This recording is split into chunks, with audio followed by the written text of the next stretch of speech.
Vous connaissez la Triple Entente, vous connaissez la Triple Alliance, mais est-ce que vous connaissez la Petite Entente? Pas du tout, bien évidemment, et c'est ce que nous allons voir aujourd'hui. Alors, la Petite Entente, c'est quoi? Eh bien, c'est une alliance diplomatique et militaire formée pendant l'entre-deux-guerres entre la Tchécoslovaquie, le royaume de Yougoslavie et le royaume de Roumanie avec le soutien et la protection de la France. Cette alliance a été créée en réaction à la victoire commune des trois pays sur le régime communiste hongrois de Béla Kun en 1919 et avec la signature du traité de Trianon en 1920, ce qui va officialiser les frontières avec la Hongrie, légèrement belliqueuse à l'époque. La genèse de la Petite Entente remonte en 1920, lorsque les trois nations concluent une alliance tripartite visant à garantir les traités de paix, en particulier celui de Trianon, et à élaborer une défense militaire commune contre le régime hongrois. Les tentatives de l'ancien empereur austro-hongrois Charles de Habsbourg pour regagner le trône hongrois en 1921 vont renforcer cette alliance, conduisant à la signature d'accords bilatéraux entre les membres. Cependant, la Petite Entente avait des faiblesses. Bien qu'elle soit dirigée principalement contre les Hongrois, incarnée par Miloš Horthy, elle est révélée inefficace face aux revendications des Allemands des Sudètes, à l'Italie fasciste réclamant la Dalmatie et à l'URSS refusant de reconnaître l'union de la République démocratique moldave avec la Roumanie. La France, mine de rien, va jouer un rôle crucial, fournissant son soutien aux membres de la Petite Entente à partir de la deuxième moitié des années 20. Après les accords de Locarno, la France va progressivement accorder sa garantie officielle aux trois pays alliés. Des accords vont être signés entre la France et la Tchécoslovaquie en 1925, la Roumanie en 1926 et la Yougoslavie en novembre 1926. Malgré ses faiblesses et les défis auxquels elle est confrontée, la Petite Entente va symboliser une tentative de collaboration régionale dans une Europe instable de l'entre-deux-guerres, confrontée face aux défis de l'époque. De gros défis arrivent lors des années 30, notamment l'arrivée au pouvoir des nazis.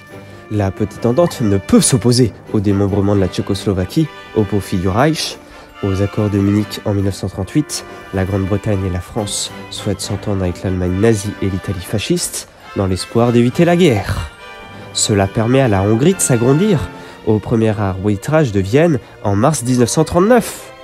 D'autre part, les dirigeants polonais et roumains craignent une invasion soviétique beaucoup trop pour accepter l'offre de Staline d'envoyer l'armée rouge défendre la Tchécoslovaquie à travers leur territoire. Dès lors, la Petite Entente et le traité franco-soviétique de 1935 ne sont plus que des chiffons de papier qui ne valent même pas le papier qui a servi à l'écrire. Très belle métaphore.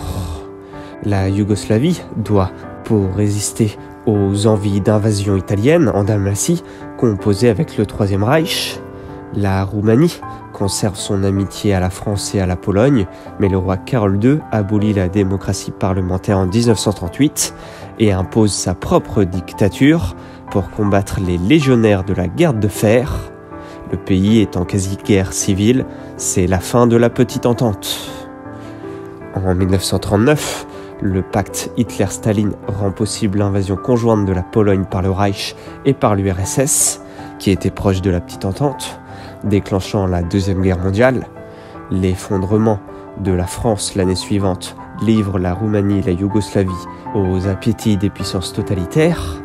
La Roumanie subit une invasion soviétique qui oblige son roi à s'appuyer sur le Reich et à céder des territoires à la Hongrie et à la Bulgarie, puis à abdiquer en octobre 1940 au profit d'un État légionnaire dirigé par le maréchal Antonescu, là où il s'autoproclamera avec fierté Pétain roumain II.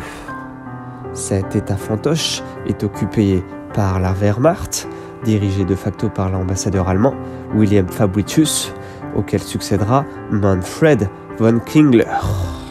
La Yougoslavie, elle, est démantelée et partagée entre le Reich, la Hongrie, l'Italie, la Dalmatie, la Slovénie du Sud-Ouest, la Bulgarie, rejouant ainsi les cartes de l'Europe.